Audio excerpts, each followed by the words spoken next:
Hey, good morning, Eastern Oregon, and welcome to this January 2nd version of AM Live on EOA, your connection to Eastern Oregon. We're glad to be with you on this day. You can find all of our content at eoa.network. That takes you to a link tree where you can find all of the different locations of our content, Facebook, YouTube, our website, and then also all of these shows end up as a podcast on Spotify and the podcast networks if you want to check them out a little later. Here in just a little bit, we are going to have EOU softball coach Nicole Christian is going to be with us. Yeah. Exciting. How are you, man? She's been my friend for a long time. Yeah, I'm good. You want to know something crazy? 25 years ago. If it was today, 25 years ago, we would be like excited that we made it through Y2K. Isn't that crazy? It was 25 years ago. You're right. So where were you at? Where were you at during Y2K? You remember? I think I was in California. Were you? Yeah. I was still down in California. So you were in your 20s then. Mid 20s. I think I was 19 actually. Okay. Yeah. Yeah. I think. Wait, no. If it in 2000, yeah, I think I was 9. Yeah. So let's see. If I was born in 79, no, I was 21. Oh, I was 20 because I don't turn 21 until July of 2000. Okay. Yeah, I was 20. Yeah. So I was definitely still. Were you a hellion when you were 20 years old? Yeah. I wasn't a hellion, but I like to have a good time. No doubt about that. I could just imagine the 20-year-old. Oh, yeah. Yeah. But I mean, I wasn't like bad or anything. I just like to, Nicole knows. Like just partying came before school most of the time. Yeah. It was a little bit more important. Yeah. So I was here in La Grande in Y2K time, and I remember, mid-year of '99, people started talking about all of the fear that came along with. Are you prepared? Are you ready? Yeah. What happens if there's no food supply? Was it the Mayan calendar ended too? Like that's what got it all going? I don't remember exactly what.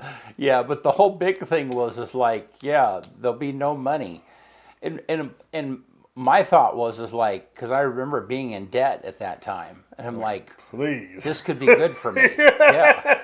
Come it's on, like wait a minute, Shut down. It's like the year of Jubilee in the Bible. So you mean wait a minute, if everything goes to zero, does that mean the debts are forgiven too? Yeah. Hey, if it's gone, it's gone, right?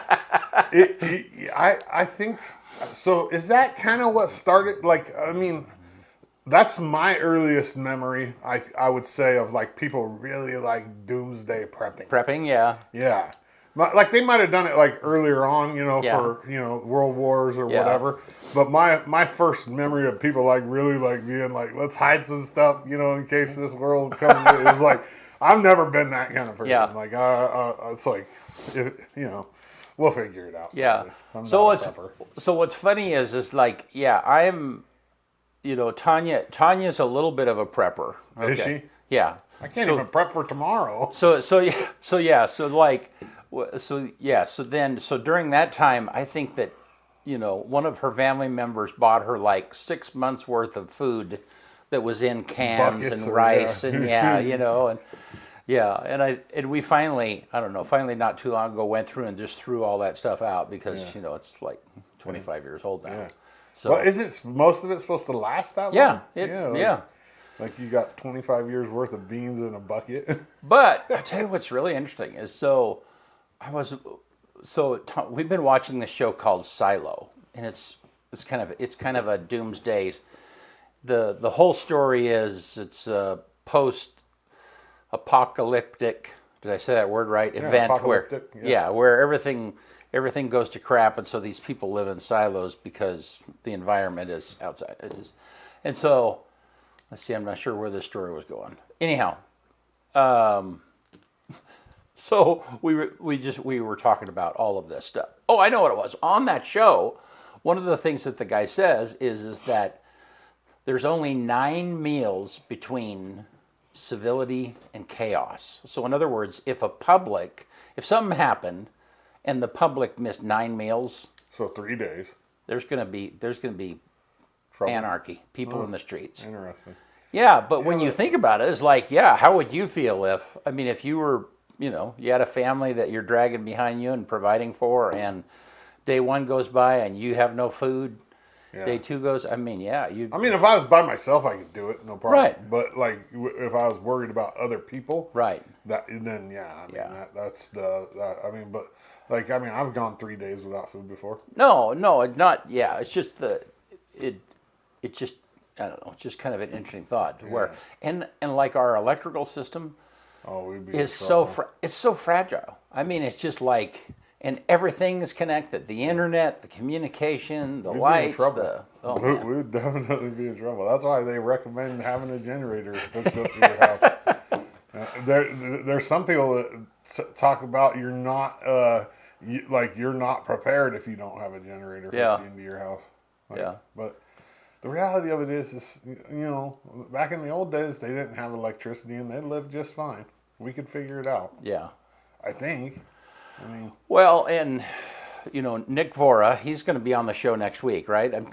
And one of the things that Nick Vora is the Union County Emergency Manager. And one of the things that they talk about is like, so if the supply chain quit, how would we even have diesel to operate the trucks that plow the roads or that do the service? Be in trouble. And so then they're having to think about all this time. How would we store 2 weeks supply worth of diesel somewhere? Be in trouble. Yeah. So TJ says he was in Boise working as a welder and a fabricator.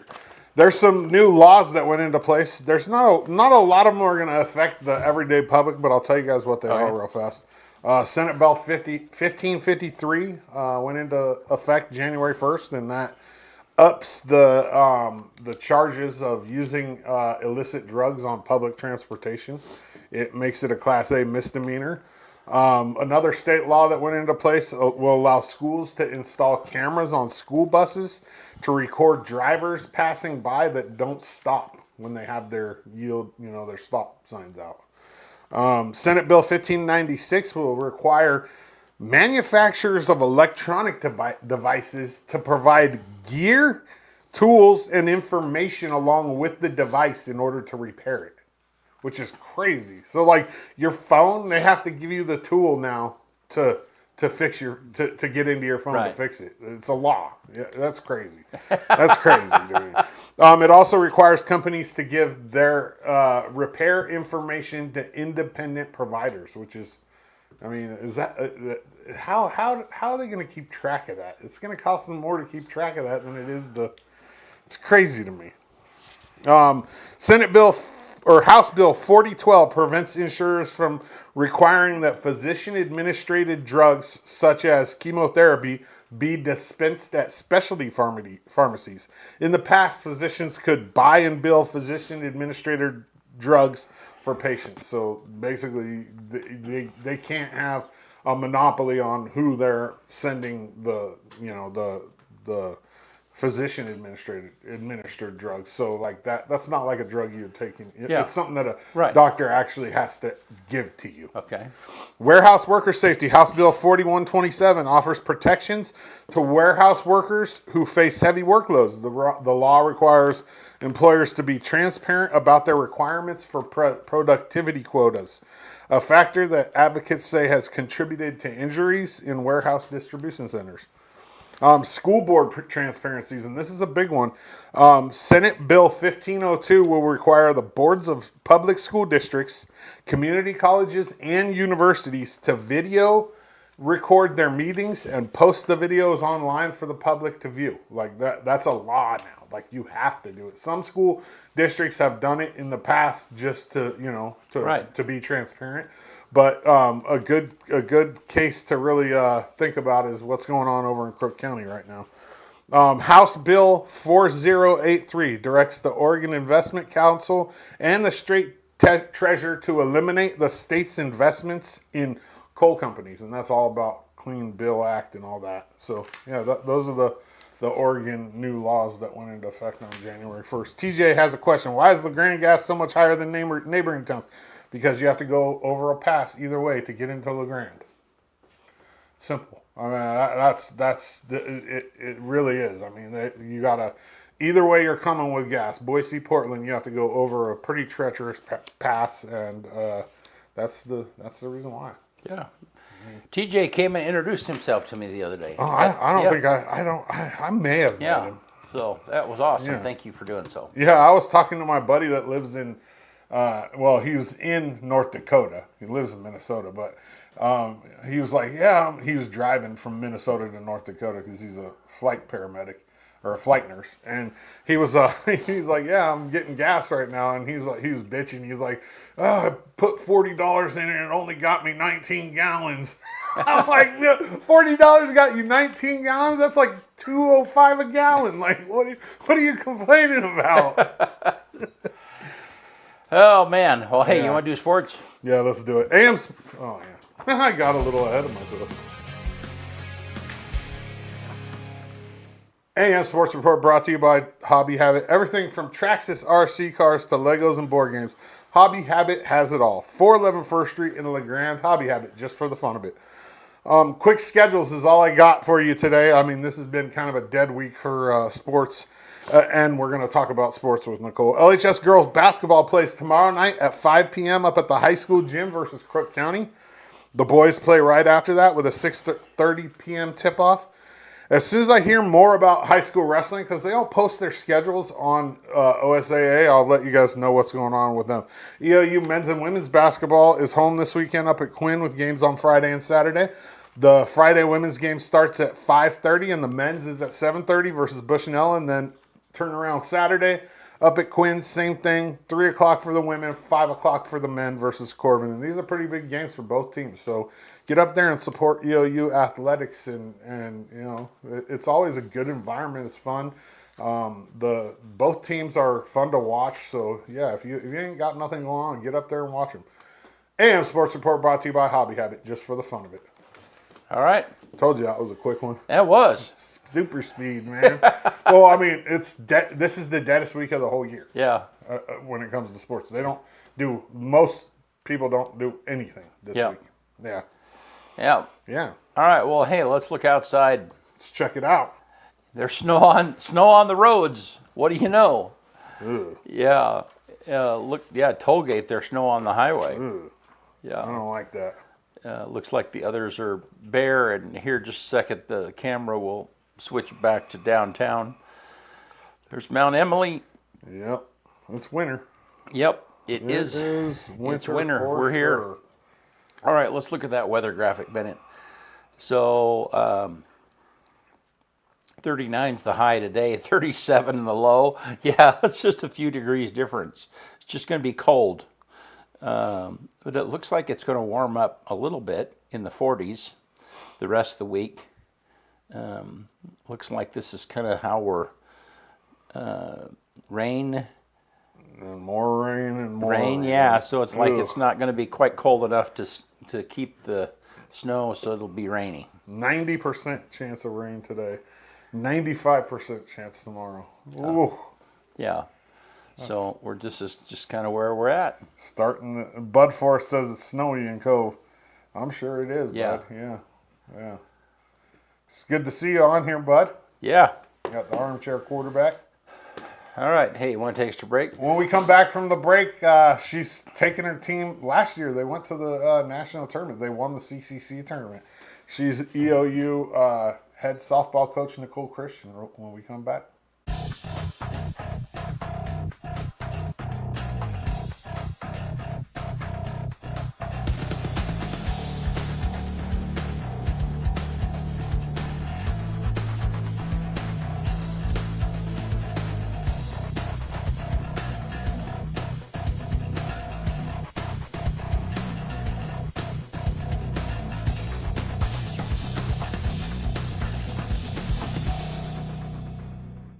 Here in Eastern Oregon, we're blessed to live in such a wonderful area. And though it may seem mild-mannered, there's actually quite a lot that goes on in this area. And apparently, there's 2 dinguses who happen to be here that are actually crazy enough to get up at the crack of dawn to talk about it. Tune in to AM Live on EOA with Brent and Dodsey, featuring special guests, weather, sports, news, and more, every Tuesday and Thursday at 8 a.m., only on EOA Live, your connection to Eastern Oregon, now on Roku.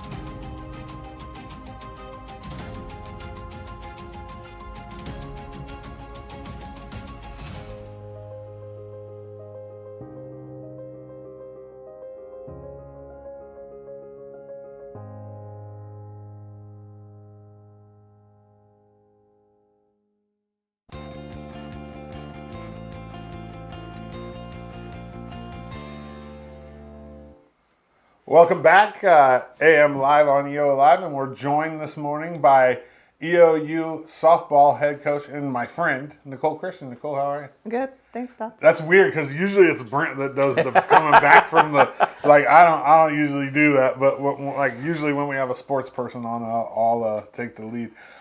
So Nicole reached out to me a few weeks ago and said we're having a fundraiser, and I was like, well, come on the morning show. So yeah, talk about the fundraiser. First off, we'll just talk about it right off the bat.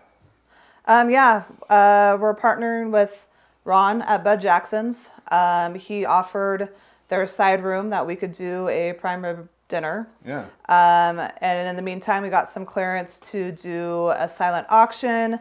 A bunch of our parents got together, got some gifts donated to us. And then we're doing a World Series raffle. One of our assistants donated 4 tickets to the College World Series Championship game. So our girls have been out selling tickets to that. We're hoping it's going to be something that we can do every year. The dinner is $30 for a prime rib dinner at Bud's. Our girls are going to be there. You'll get to meet the team. And then after that, we start up with the poker tournament. And so that will be right after the dinner ends. It's not mandatory. So we kind of gave that option for community members to be able to come in, meet the team, grab some good food. And silent auction, we're going to have all those items out there that the people, we have from a meat freezer from Ebner's. Oh, cool. 45 pounds of meat that you can bid on, cords of wood. We have a bunch of different stuff. And so we're hoping a lot of people come out. We're trying to get a head count. I think we're close to 70 right now. Wow. So yeah, we're excited. And then, we get a profit from it, and hopefully, instead of having to always ask our community, this is a way that they can help out, get good food, meet our team, meet the coaching staff, and just kind of be in a good environment and support our program. What does it cost to enter the poker tournament? I think it's $50 buy-in, rebuys for the first, I think up to 10 p.m. is what they decided.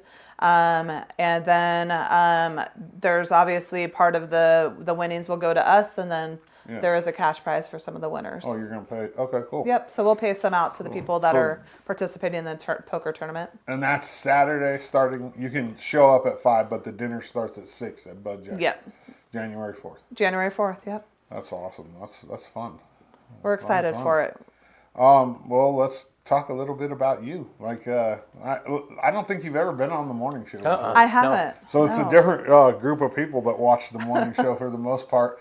Let's talk about, like, how'd you end up here? Like, take me all the way back. Wow. Went to school here. Yeah. Played for Angie Weisenfluh 4 years. Part of that,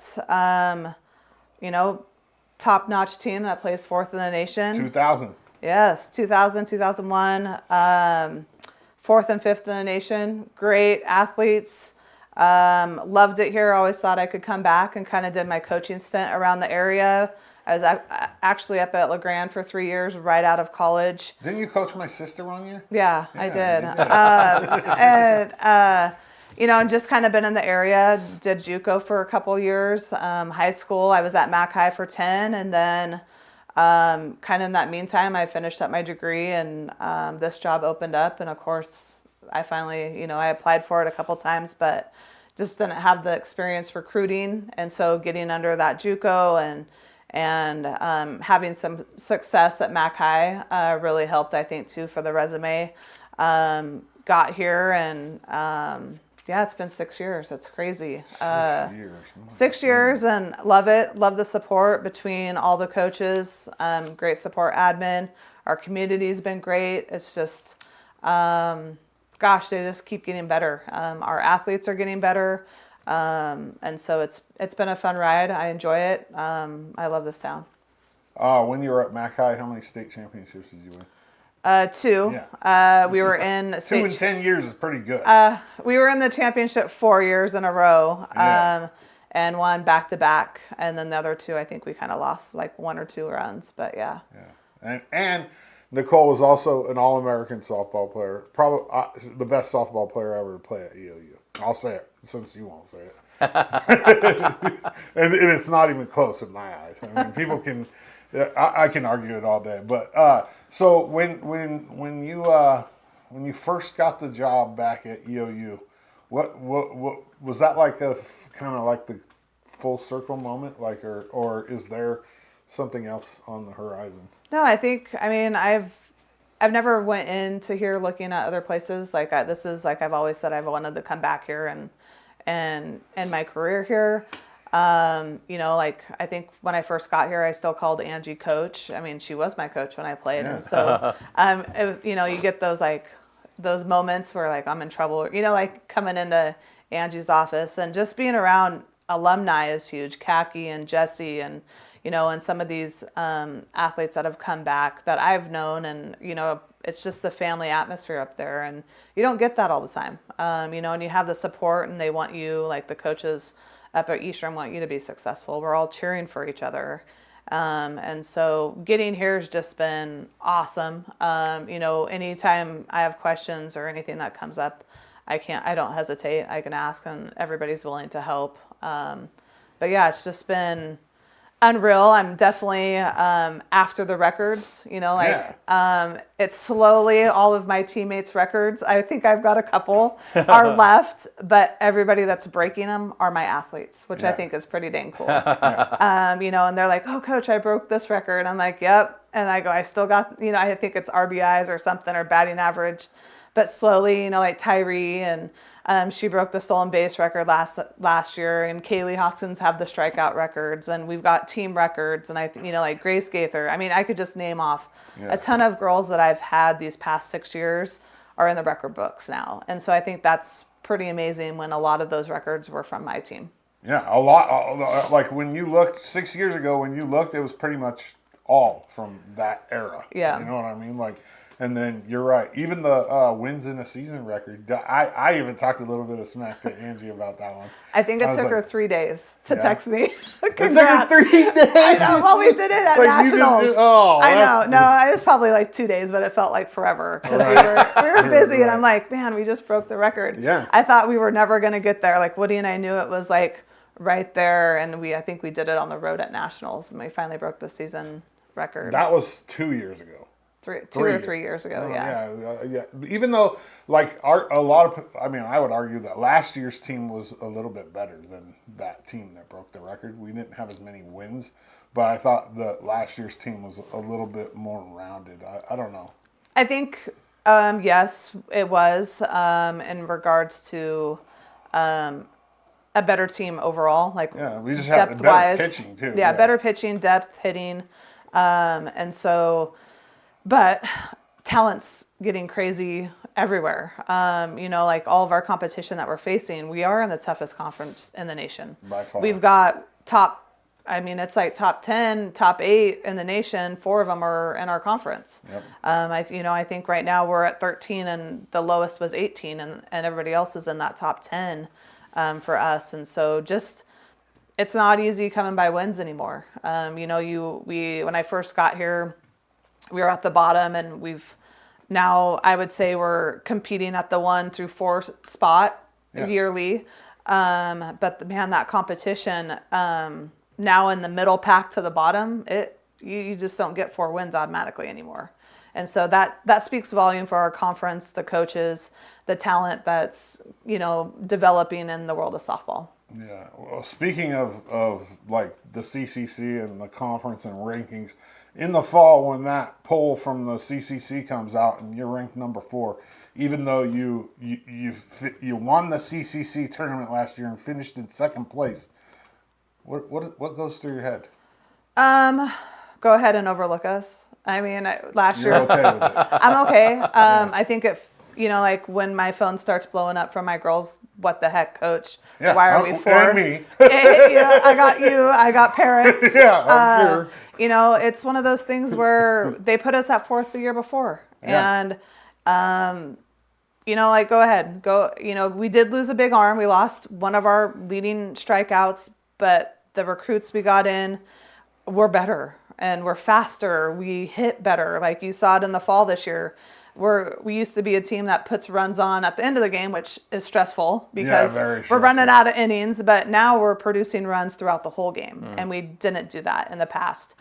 We've just got a ton of talent. And then adding speed in softball is huge, and we've done that. And so, I'll take 4th because, and then you go and look at nationals, and we were the national ranking, we were bumped above. Yeah. I think it was College of Idaho was the one that was slid in at 3rd. Yeah. So it's a fire. I mean, for us, it lights it, or the fuel for our fire, and gives us that spark and that edge coming in the conference that they don't think we're as good because we lost maybe one person or we lost a couple key players. I'm okay with it. Yeah.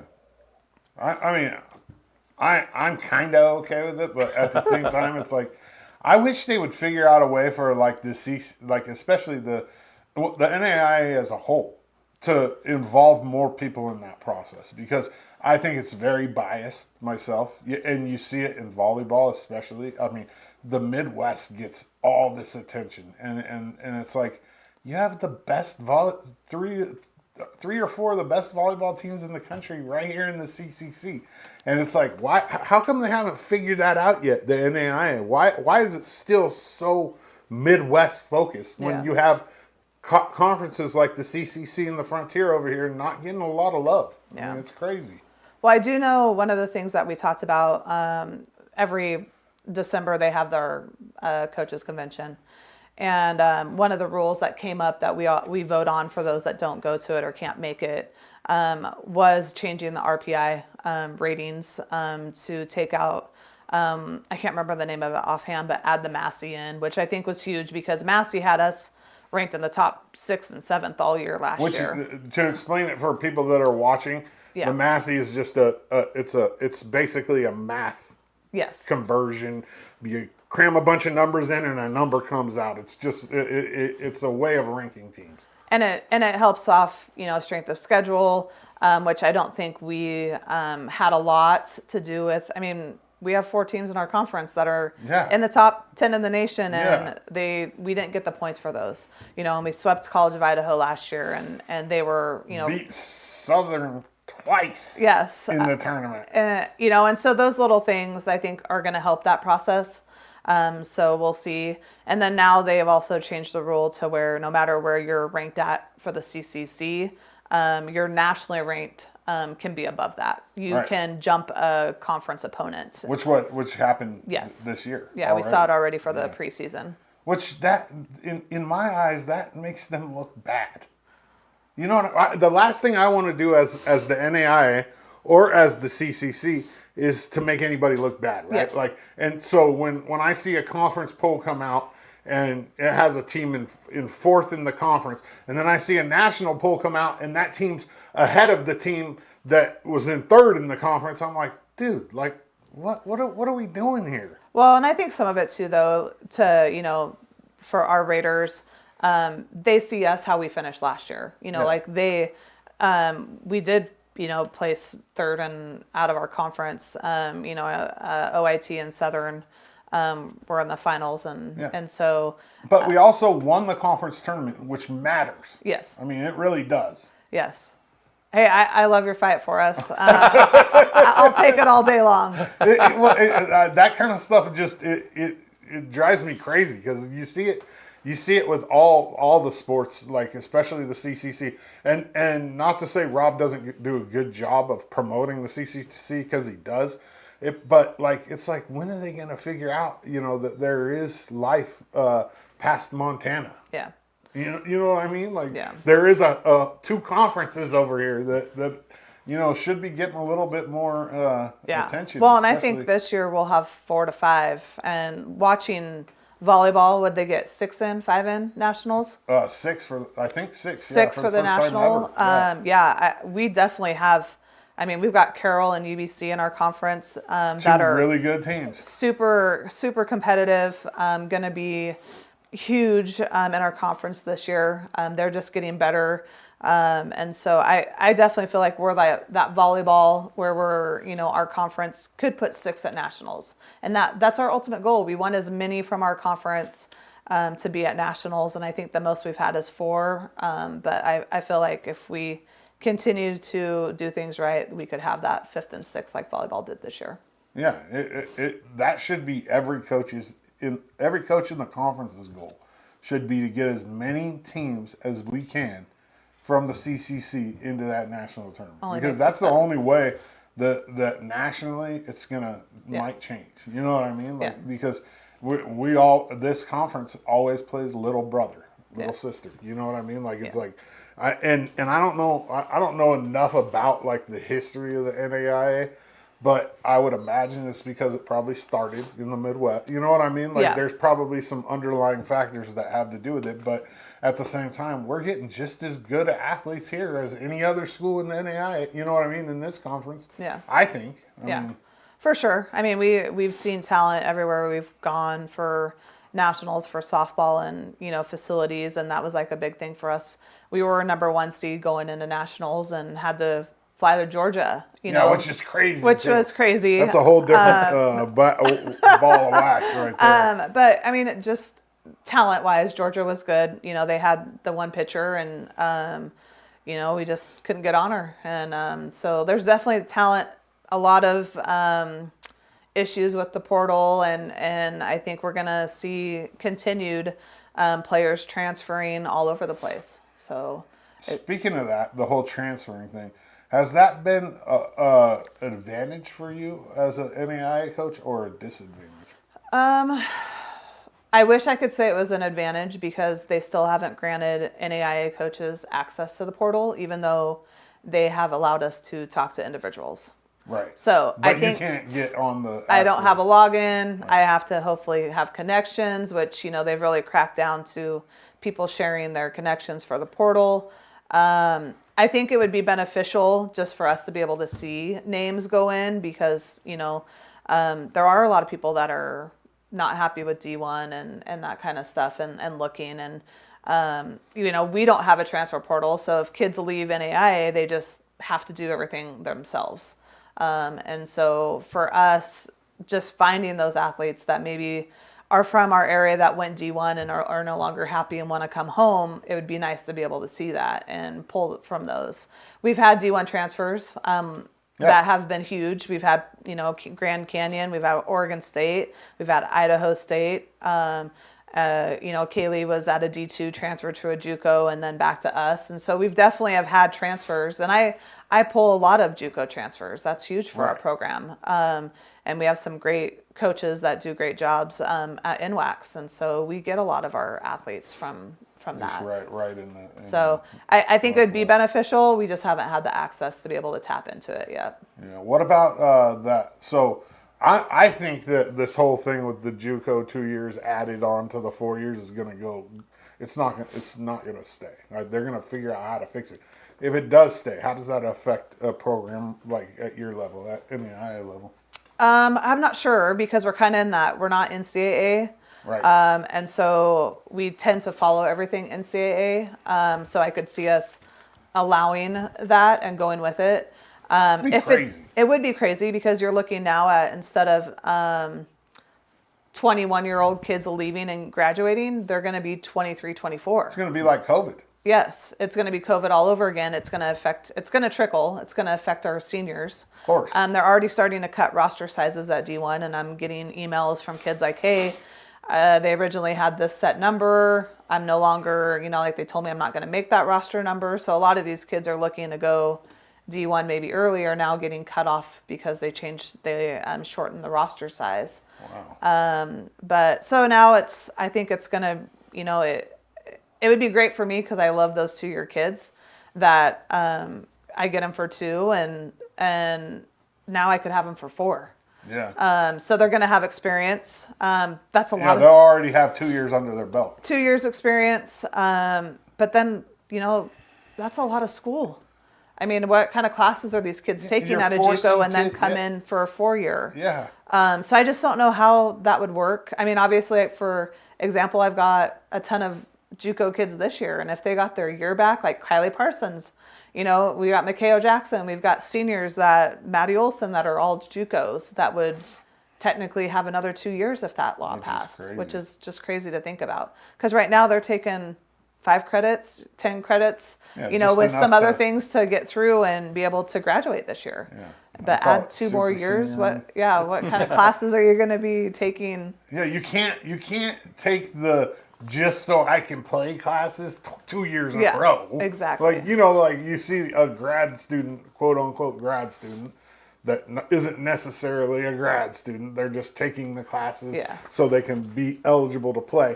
And you're like, you can't do that 2 years in a row. You're going to have to enroll in a grad program. So I don't know.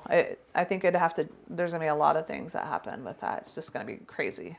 What about, so one of the things that I've been talking about a lot lately is like, I'm not a fan of the NCAA right now for the simple reason of NIL, right?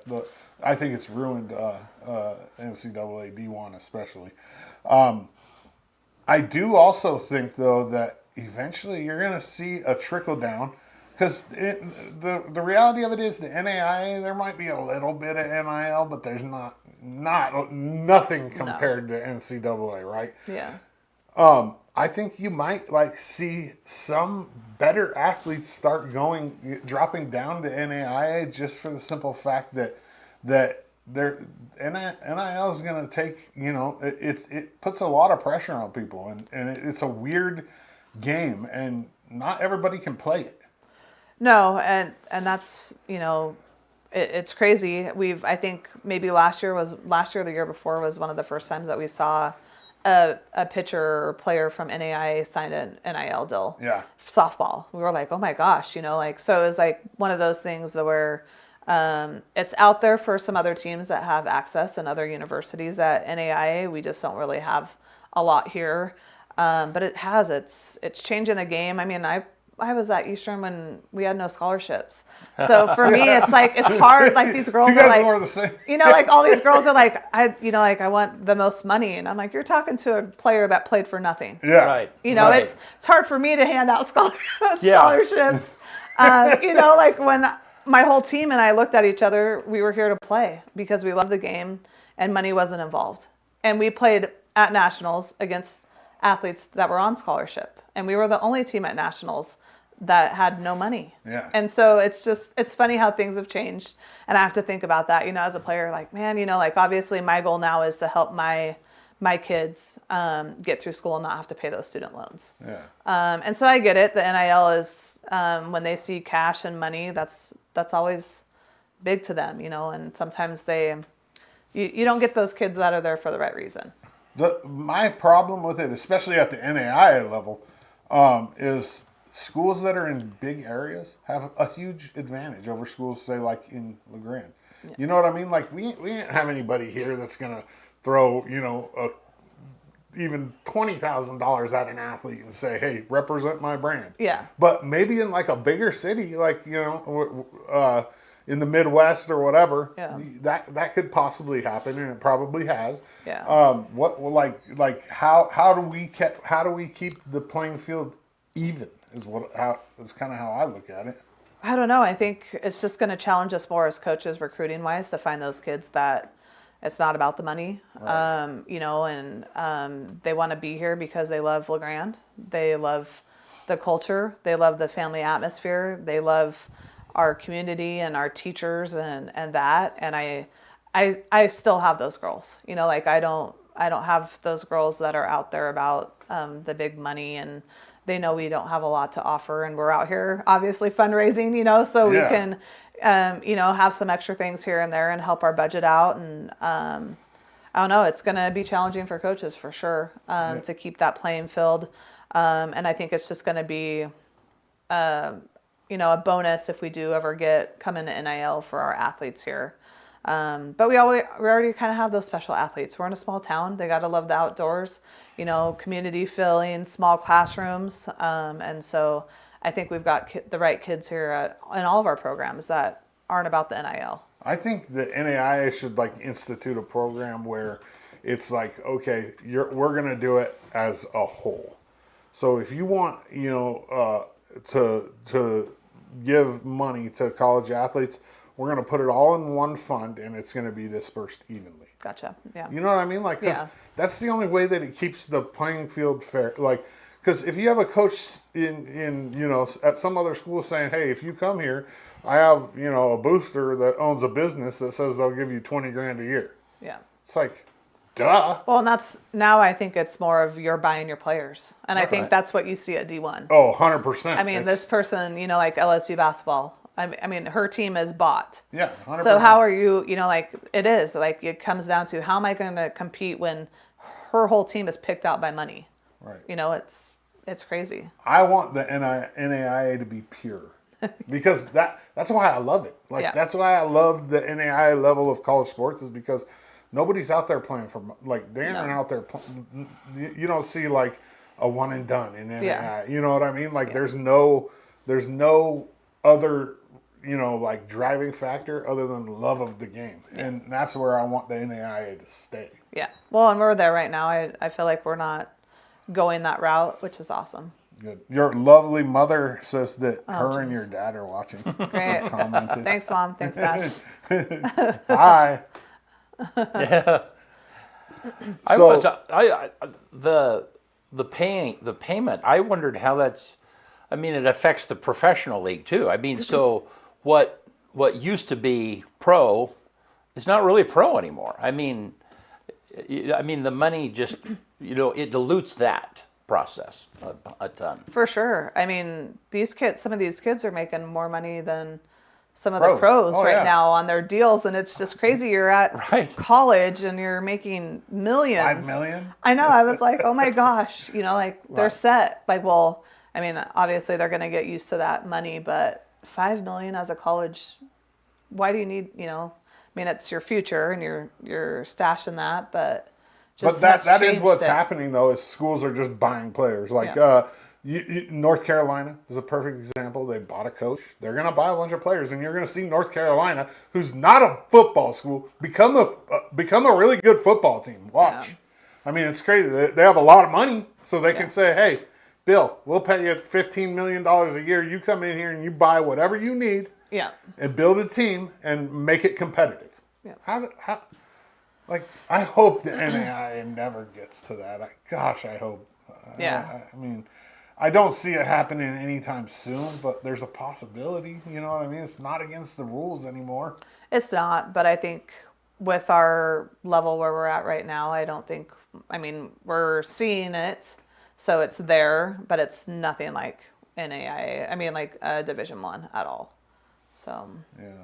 Yeah. I mean, you don't really have to pay anywhere, and not saying any like NAIA Eastern players are we're getting any money, but you still had to pay attention because before the rules changed, like you could lose your amateur status very easily. Yeah. Even at the NAIA level. So you don't really have to pay much attention to that anymore, do you? Not really, but there is like guidelines that we have to follow for NAIA and like NILs. I know there was like some kind of thing going out last year that was like a text and is like, oh, if you sign up to this, you get $25, you know, per person. And so then this email or text was going around, and so we had to like, hey, if you get this is like a no-go, do not sign up for this. Yeah, so it was like we're starting to get those kind of things where athletes, you know, see NIL and they know it's a way to make money. So it's like we're trying to balance that and stay on top of it. So let's get back to this year's team real fast. What's the goal for this team? I mean, we're a month away from season starting. I know we're a month away from a game in this weather at home. They want to win. We build that culture. We're very competitive. They want to be successful. They're tired of the fourth place, those kind of things. We want to host.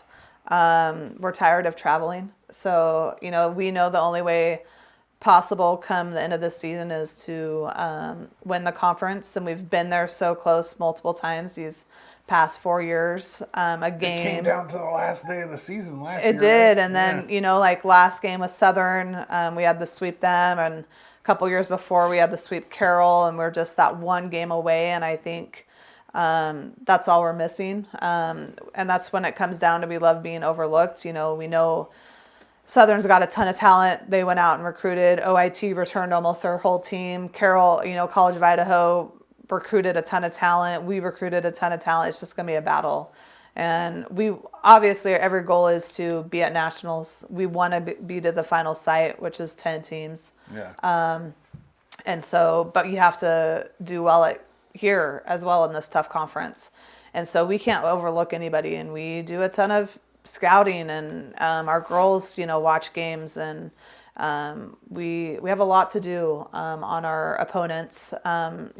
Luckily some of these guys go out and play early January, so we can get game film on them when they go to Arizona or California and that kind of stuff. But we want to win conference. We want to win conference. We want to host a conference tournament. Yeah. We want to be at that final 10. That's our goal. Every year, and I told the girls, I want to knock our record off of being fourth place in the nation. I want to be better than that. Yeah. We've broke every other record at Eastern. Why can't, let's get there. Let's be that team that we're in the Hall of Fame books, and, you're doing what I've already done. And we've got the talent, and it's now just putting those pieces together. Yeah, nice. And then, so the fundraiser this Saturday, let's go over that one more time. Yeah, Saturday, Bud Jackson's, 5 o'clock, happy hour. Can you put the flyer up? Yeah, thank you, Manny. Thanks. Happy hours, 5 to 6. The girls will be there at 5. We'll set up. We've got prime rib dinner going on. You pay at the door, so you don't have to have a ticket in advance. But I do ask that you email me. The email's up there. It's christin@eou.edu. If you plan on coming, we're trying to get a head count just for prime rib purposes. You don't have to stay for the poker tournament. That's going to be after the dinner session. So you can come in anytime between 6 and 8 and grab your dinner, visit, bid on some silent auction items. And then after dinner closes down at 8, we'll get poker tournaments tables set up and let people do their thing playing poker. That's awesome. Cool. Good. Well, I have no doubt that we're gonna have a good year. I think. Yeah. That's we did lose a pretty important piece in pitching, but like you said, the talent's there. Like it's kind of a who's up next, Yeah, it's always going to be who's willing to take on that challenge, and we've got some eager girls that came in, freshmen and transfers, that are willing to take on that role. And at the end of the day, we didn't, we had a team effort when we did well at Oklahoma at nationals. Yeah. It's going to be a team effort as well this year. We do have a 20-plus win pitcher coming back that shut down. Yeah, had more wins than wins than our yeah. other pitcher, Yeah. and we do have we have returning pitchers that this is their chance and are putting in the work right now, getting ready for this season, and just. I'm excited for it, man. I'm excited. I'm hopefully our community can get out and watch softball, as we've got great talent that comes in and plays us, and we're fun to watch. They're exciting in the dugout. They like to have fun. We like to win, and so I'm excited for this year. Yeah, that's one of the things I always say as a joke. We lose like LeGrand girls to other CCC teams, and I'm like, as long as you stay in the CCC, that's fine. You know what I mean? Because then at least when you're coming to EOU, like all your family and friends are going to come to the game. So Yeah. It's like it's not always a win-win, but it is a win in that regard. Yeah. I don't complain about it. It's like it's one of those things. No, it's a great conference, and we have great respect for all the coaches in our conference. Yeah. So, some of these local girls that go on and play, we'll see them.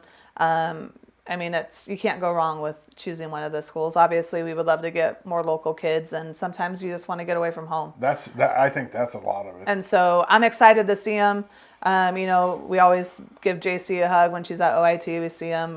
We've got girls now at College of Idaho, and I think Carly's now at Southern OIT. So we're going to have definitely people we know that we get to face, but it's always fun to see them. Yeah, and then their family and friends will come out Yeah. for the home game, so it's like, it is what it is. Yep. Yeah.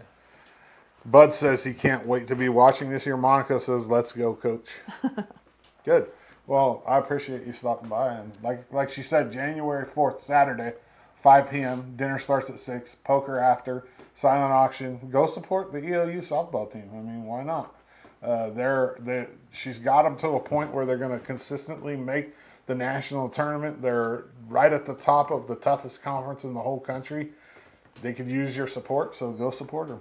Yeah. And when's your first home game, First home game, weather permitting, is February 8th. We're hosting Division II team, Central Washington's coming to play us on a Saturday. Awesome. So, what's the chances of that game actually happening?